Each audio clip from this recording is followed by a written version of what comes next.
의 저자인 사도 바울은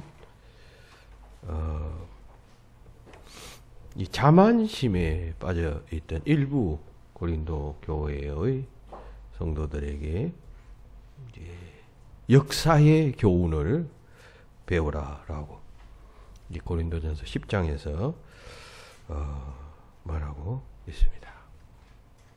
과거 이스라엘 백성들은 출애굽할 때에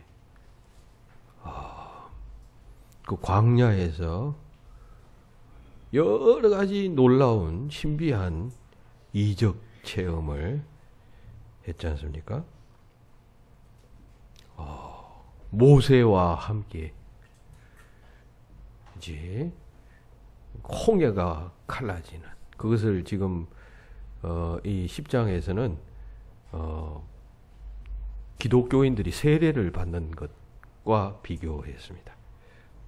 그리고 신령한 만나 그리고 음료 성찬식에다가 비유하고 있는데 그런 것을 먹는 등등 여러 가지 이적들을 체험했었음에도 불구하고 범죄에서 징계를 받아 다 광야에서 몰살당하고 말았습니다. 그 이유는 그들의 자만심 때문이었어요. 12절이 그 점을 암시해 주고 있습니다. 선줄로 생각했다는 것이죠. 우리는 하나님의 백성이고 하나님께서 우리에게 이 같은 놀라운 기적을 베풀어 주시고 하나님께서 우리와 함께 하시고 좋았는데 그게 자만심으로 발전하게 되니까 결국 자만심은 교만을 부르게 되고 교만의 종국은 패망 아니겠어요? 그렇게 되어졌다. 그러므로 너희들도 그런 징후가 보인다. 따라서 주의하여라. 이렇게 권면하고 있는 것이에요. 자만이라는 단어는 그 국어사전적 의미가 자신과 관련된 것을 스스로 자랑하고 뽐내는 것을 말합니다. 한문어는 스스로 자자에다가 그만할 만자를 쓰고 있어요. 이 자만심은 어떤 경우에는 개개인에게 어떤 심리적인 유익을 줄 수도 있어요. 그런데 대부분의 경우는 영혼의 해악을 끼칩니다. 자만은 교만하게 만들고 결국 그 교만은 악으로 변하게 됩니다. 성령 하나님께서는 절대로 교만한 자와 머물러 있지 않습니다. 교만한 자에게 머물러 있지 아니합니다. 반드시 떠나가십니다. 교만한 자에게서는. 그죠? 자만에 대해서 말하고 있는 어떤 글을 보니까 이렇게 되어져 있어요. 자만에서 구제되는 방법은 자신을 업신여겨야 한다. 라고 했어요. 사람이 자만에 빠지게 되면 대단히 위험하기 때문에 벗어나야 되잖아요. 그러면 어떻게 해야 되냐 할 때 자기를 업신여겨야 해요. 자기가 아무것도 아닌 존재인 것처럼 자기를 취급해야만 그 자만에서부터 벗어날 수 있다는 이야기입니다.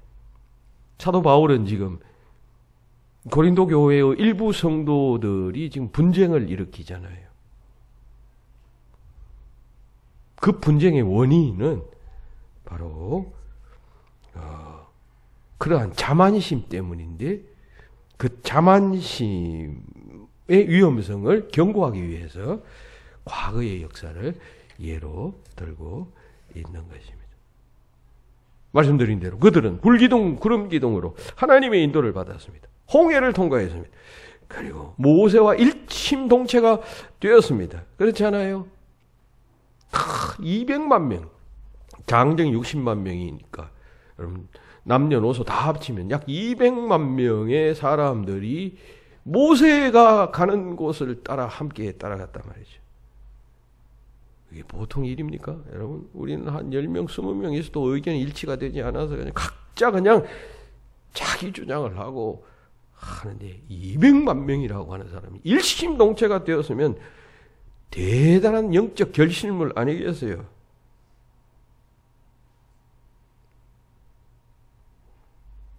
고린도 교회 교인들은 마치 모세가 홍해를 걷는 것과 같이 지금 세례를 받았다. 모세와 함께 세례를 받았다.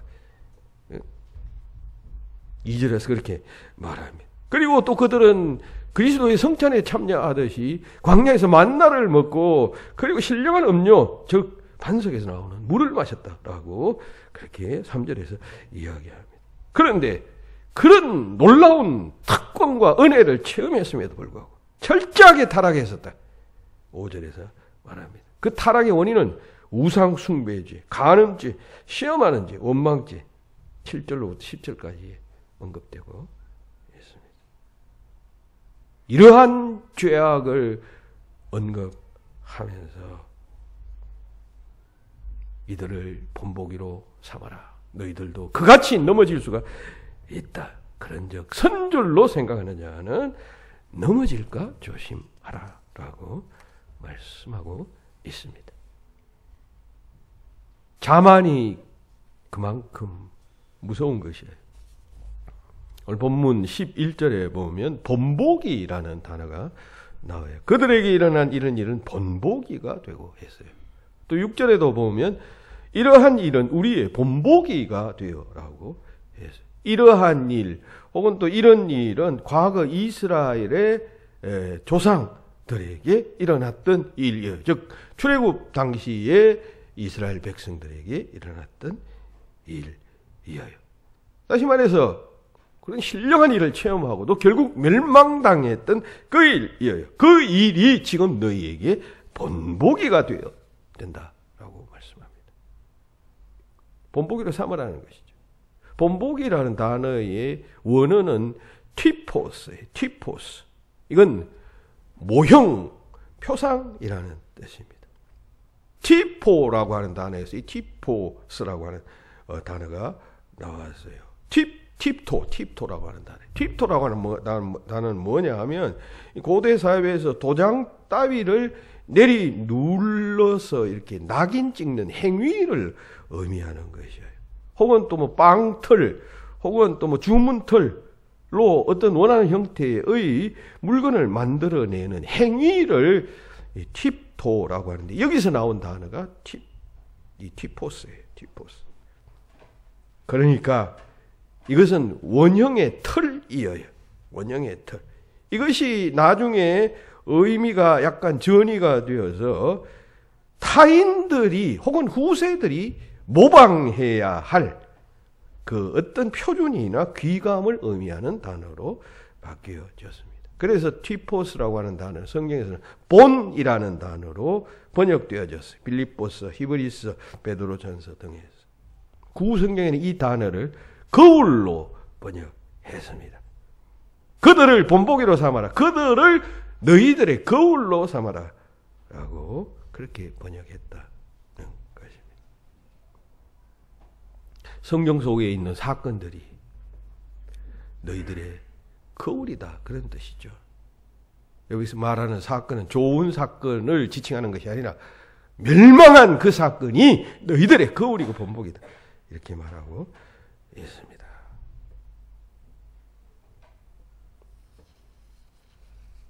오늘 이 시간 우리는 이 티포스라고 하는 단어에 집중해서 거울처럼 생각하여라. 그것이 너희들의 표상이다. 거울이다.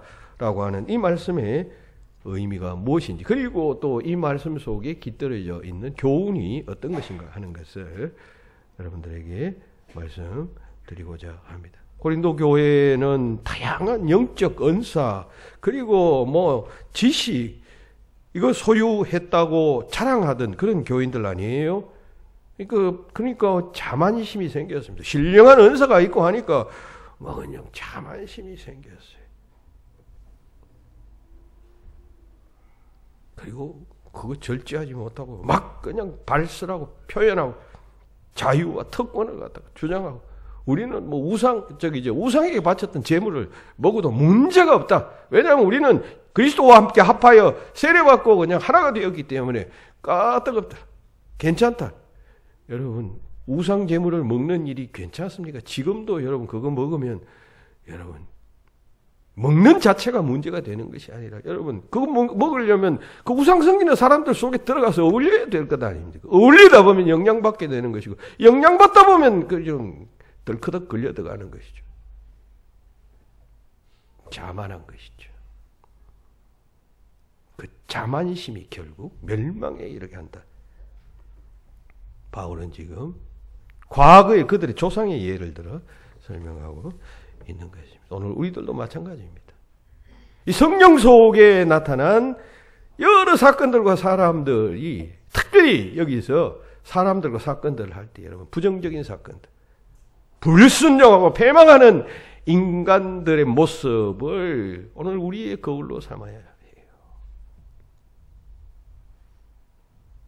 자, 그러면 거울은 이 하나님의 말씀이 거울이다 할 때 거울은 뭐 어떤 역할을 할까요? 그것을 여러분들과 함께 생각해 보면서 또 교훈을 찾아보고자. 첫째, 이 거울은 여러분 거울 앞에 선 사물이나 사람을 그대로 여러분 반사해요. 반사.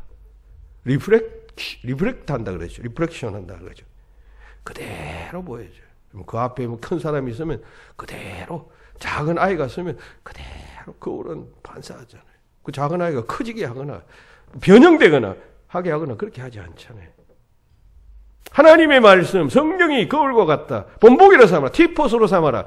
하는 것은 그 성령 속에 있는 모든 기사와 사건들과 어떤 역사가 그대로 너희들의 모습이다. 본보기다. 내 모습을 비추어 주는 것이다. 라고 하는 뜻이에요. 거울은 그렇게 반사하지요. 성경 속에 나타난 이야기나 사건들을 나 아닌 사건으로, 남의 사건으로, 남의 일로, 나와 상관없는 일로, 여러분 그렇게 여기면 안 돼요. 우리는 종종 성경 속에 나오는 뭐 좋은 인물들이 나 닮았다 생각하죠. 악당들이나 악한 일을 하는 사람, 불순종하는 사람들은 나하고 상관없는 인물이라고 생각하죠. 반대로 생각해야 됩니다. 그들이 나라고 생각해요. 창세기에 나오는 첫 범죄자 가인이 나의 모습이라고 생각해요. 우리는 다 아벨 같다고 생각하죠.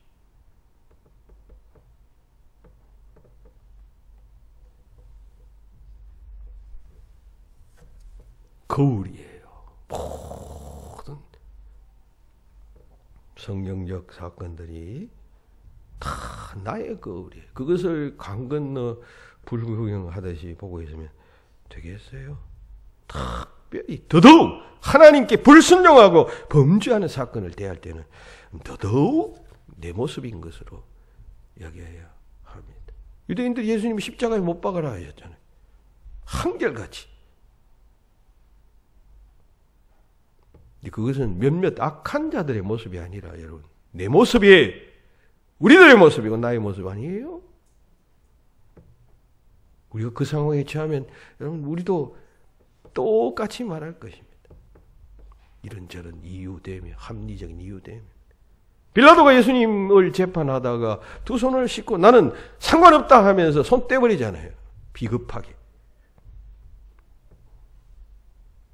그게 우리 모습이죠. 내 모습이죠. 베드로가 예수님을 3번씩 부인하는 것도 우리의 거울이에요. 우리는 그렇지 않나요? 배반, 부인, 모른다는 것 아니에요. 나는 상관없다고. 그게 어디 멀리서 일어나는 일인가요? 내 이야기죠.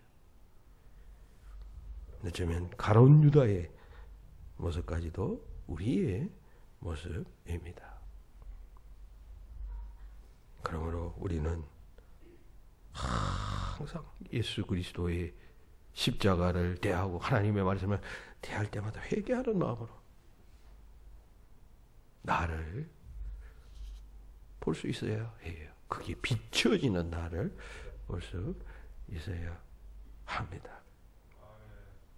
바울은 고린도 교회의 일부 사람들의 그 자만심 때문에 행하는 그 분열적 행동으로 인하여 과거 이스라엘 민족 너희들의 조상이 광야에서 멸망당했던 것과 같은 멸망으로 치달을 수 있다라고 하는 사실을 경고하고 있는 것이에요. 10절 말씀입니다. 그들 가운데 어떤 사람들은 원망하다가 멸망하는 자들에게 멸망하였나니 너희는 그들과 같이 원망하지 말라 했습니다. 이것은 출애굽 당시에 모세를 저항하고 대항했던 그 자만심에 빠져 있었던 고라의 일당들에 관한 이야기예요. 그래서 모세에게 막 대항하면서 애굽으로 돌아가자고 거기가 좋았다고 하다가 연병으로 다 죽게 되는 그 사건을 이야기하고 있는 것이에요. 출애굽 당시에 그들의 모습이 오늘 너희 고린도 교회의 이 자만심에 빠져 있는 일부 성도들의 태도와도 너무나도 유사하다. 그것이 너희의 거울이 된다. 티포스가 된다. 본보기가 된다라고 말하고 있는 것입니다. 항상 성경 속의 사건들 나를 반영하고 있다. 좋은 것뿐만 아니라 우리는 좋은 것만 선택하죠. 기분 좋은 인물만 선택해서 나는 이런 사람이 되기를 원하노라. 악당들의 이야기는 나와 아무런 상관없는 이야기처럼 생각합니다. 근데 사실은 그 반대예요. 이것이 거울을 보는 자의 바른 자세입니다. 하나님의 말씀을 대하면서 언제나 자기를 성찰해야 해요. 자만심에 빠져 있는 사람은 결코 성찰하지 않습니다. 자만, 뭐 내가 지금 만족한 상태인데 무슨 성찰이 필요하겠어요? 항상 성찰해야 합니다.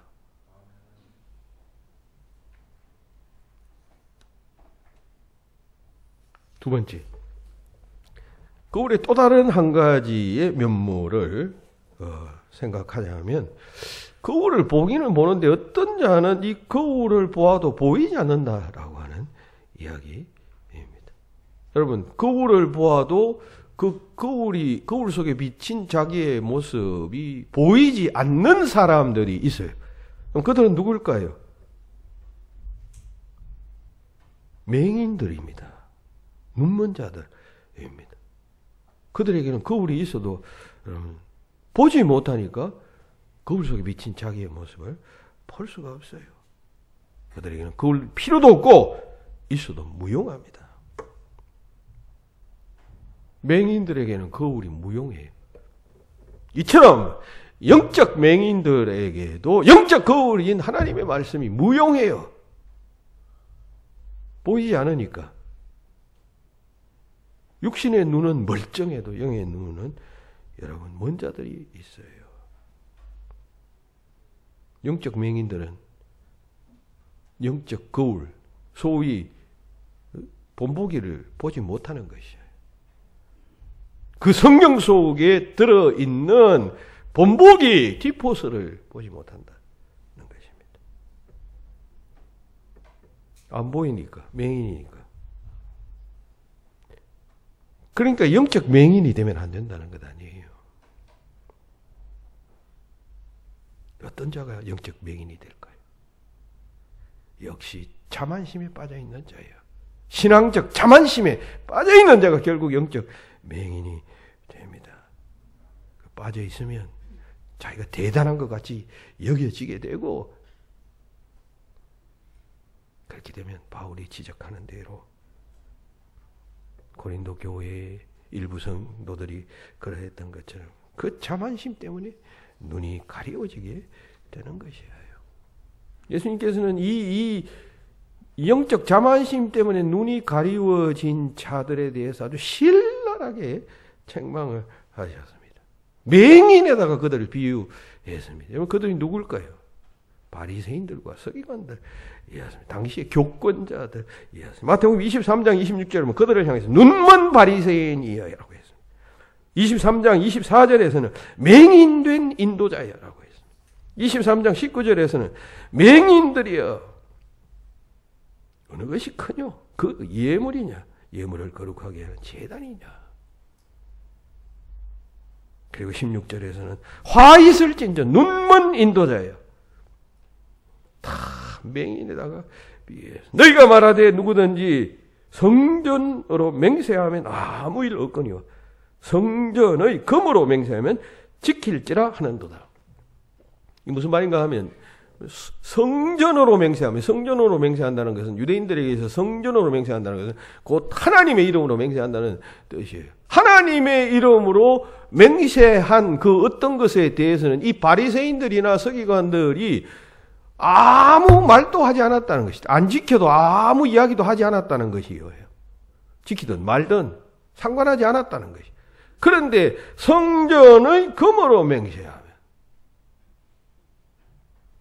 내가 성전에 하나님의 성전에 돈을 얼마 바치겠습니다. 혹은 금을 얼마 바치겠습니다. 이렇게 결심하고 맹세를 하면 그거 지켜야 한다. 그거 지켜야 한다. 왜 안 지키냐고 말하고 있다라고 하는 그런 이야기입니다.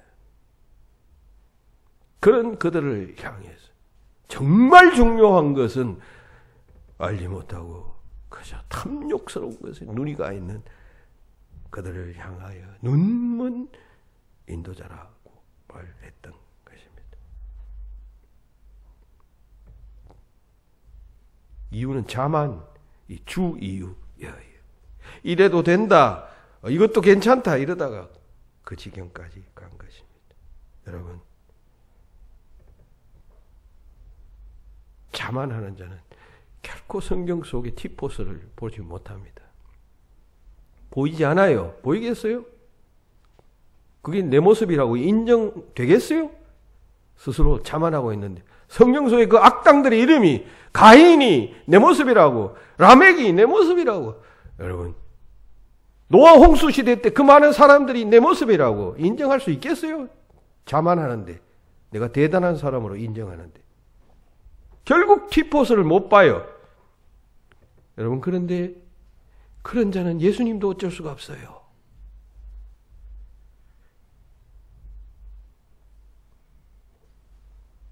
예수님도 어쩔 수 없는 사람이 되면 안 됩니다. 그렇잖아요? 예수님도 어쩔 수가 없어요.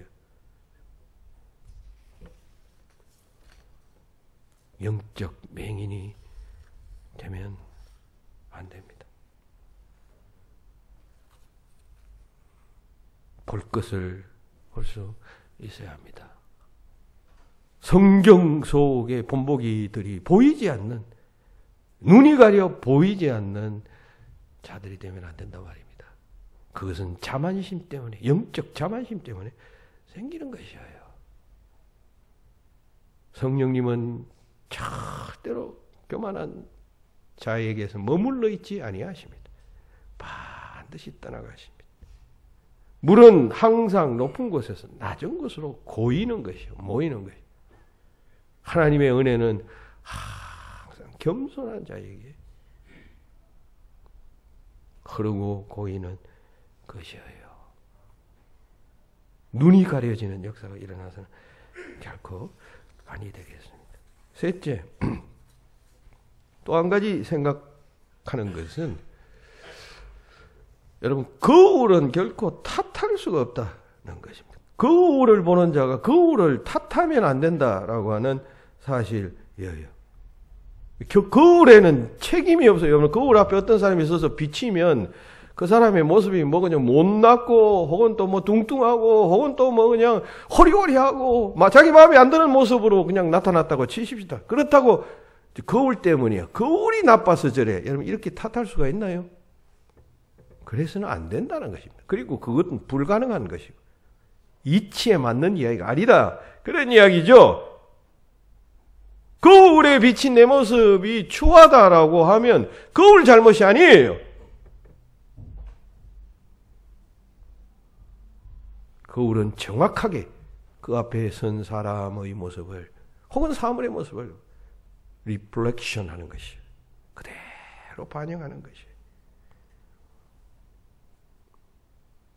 거울이 되는 성경을 탓하고 환경을 탓하고 이웃을 탓하면 안 돼요. 그건 탓할 수 없는 것이에요.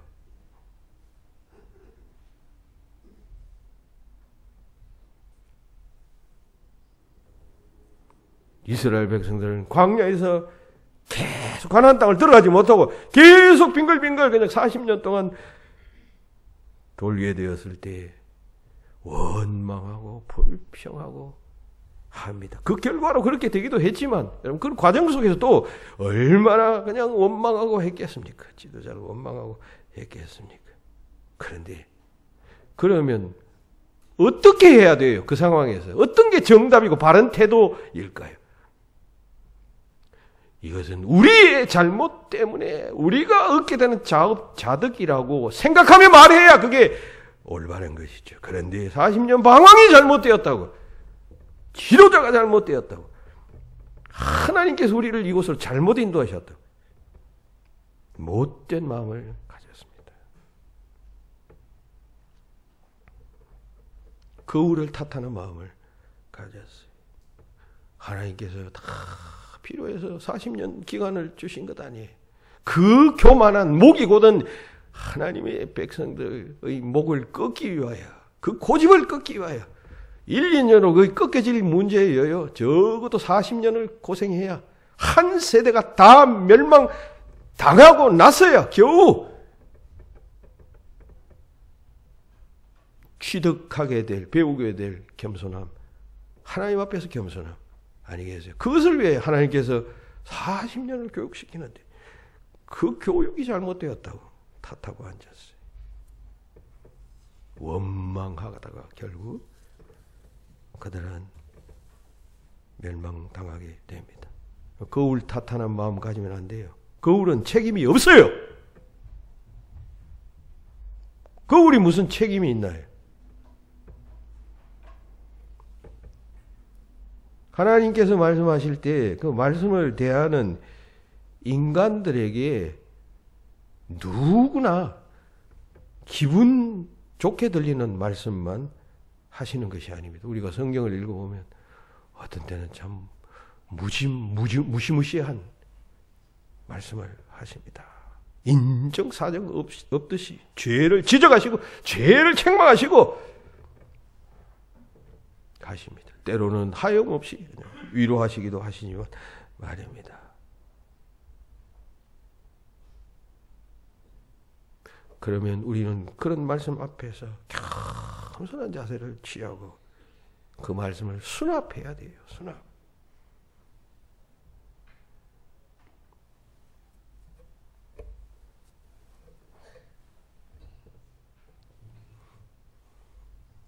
우리는 기록된 하나님의 말씀인 성경을 대할 때는 크게 반발하는 사람이 거의 없어요. 성경 읽으면서 성경 또 뭐 이렇게 들으면서 성경에 대해서 반발하는 사람이 없어요. 기록된 하나님의 말씀에 대해서 반발하는 사람은 거의 없어요. 반발한다 해도 뭐 그거 그냥 노출하지 않아요. 속으로만 뭐 나는 이거 못 믿지.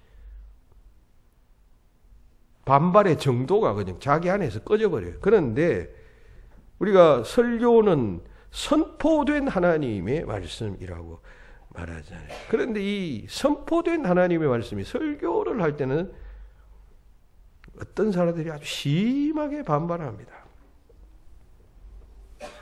왜냐하면 거기에는 설교자라고 하는 인간이 매체가 되기 때문이에요.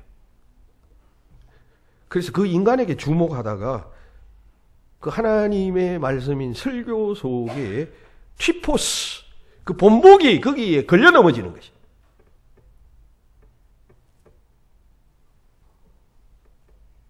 그래서 반발하는 거예요. 인간에게 반발하는 거예요.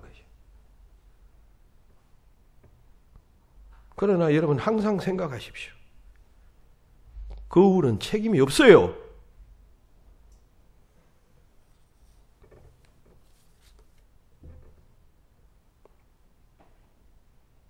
사도 바울은 데살로니가전서 2장 13절에서 데살로니가 교회 성도들이 설교를 듣는 태도를 칭찬하면서 이렇게 말합니다. 이러므로 우리가 하나님께 끊임없이 감사하면 너희가 우리에게 들은 바 하나님의 말씀을 받을 때에 사람의 말로 받지 아니하고 하나님의 말씀으로 받음이니 진실로 그러하도다. 이 말씀이 또한 너희 믿는 자 가운데서 역사하느니라 했어요. 이렇게 받아들인 설교 말씀이 역사하는 힘이 있다. 그런 뜻이죠. 바울은 지금 하나님의 말씀으로 역사하는 설교는 듣는 자가 그 말씀을 사람의 말로 받지 아니하고 하나님의 말씀으로 받는 설교다. 그런 이야기를 하고 있는 것이에요. 그런 그 설교는 역사하는 능력이 있다. 그런 이야기예요. 사람의 말로 듣고 앉았으면 무슨 역사하는 능력이 있겠습니까? 그런 이야기는 여기서도 들을 수 있고 저기 가서 들을 수 있고 어디서든지 들을 수 있는 이야기인 것이죠. 하나님의 선포된 말씀인 설교를 들을 때 그걸 하나님의 말씀으로 받을 때 그 설교는 믿는 자 가운데서 역사하게 된다는 것입니다.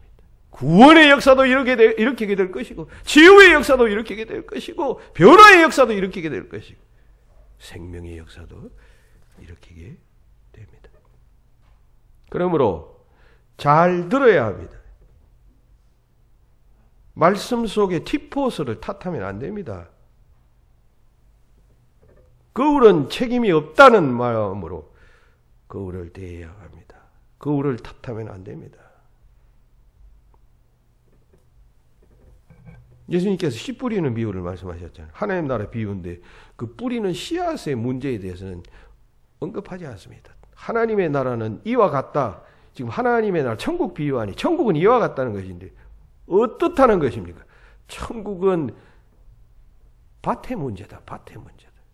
그 씨를 듣는 수용하는 밭이 어떠냐에 따라서 천국 열매가 맺히기도 하고 처음부터 말라 비틀어지기도 하고 조금 올라오다가 그냥 기운에 막혀 가시 기운에 막혀 그냥 죽기도 하고 그렇게 되는 것이다. 책임이 전적으로 밭에 있다. 그런 이야기를 하고 있어요. 우리는 하나님 나라의 그런 차원을 잘 이해해야 합니다. 예수님 당시에도 그랬고 사도시대 때도 그랬고 2000년 기독교 역사 가운데서도 그랬습니다. 말씀의 시험이 드는 자들이 하나님 나라의 주변에 얼마나 많이 있어 왔습니까? 지금도 마찬가지고 세상 끝날까지 이런 일은 계속해서 있게 될 것입니다. 그러나 항상 기억하십시오. 말씀, 곧 거울은 책임이 없어요. 거울의 문제가 아닌 것이죠. 사랑하는 성도 여러분, 하나님의 말씀은 우리들의 확실한 거울입니다. 성경에는 수많은 거울이 되는 사람들과 사건들이 들어 있습니다. 그 수많은 사건들과 사람들을 통해서 보여주시는 하나님의 교훈, 그것 보고 깨닫고 그리고 겸손하여, 교만하면 안 되죠. 자만하면 여러분 희망이 없어요. 겸손하여 수용할 때 거기에 생명의 역사는 일어나는 것이에요. 거울을 보는 마음으로 살아가십시다. 거울을 볼 때마다 오늘 이 교훈을 생각하면서 조심조심 코람되어 하나님 앞에서 내가 살아가고 있다라고 하는 마음으로 살아간다면 그를 통해서 하나님께서는 말씀하시고 역사하시고 은혜와 기쁨을 주시고 능력을 주실 것입니다. 그런 은혜와 능력의 수혜자가 되시는 여러분들 다 되시기를 예수님의 이름으로 축원합니다. 하나님 감사합니다. 때마다 우리에게 사건과 문제를 주시고 그 문제들을 통해서 하나님의 생각을 알 수 있도록 섭리해 주시니 참으로 감사합니다.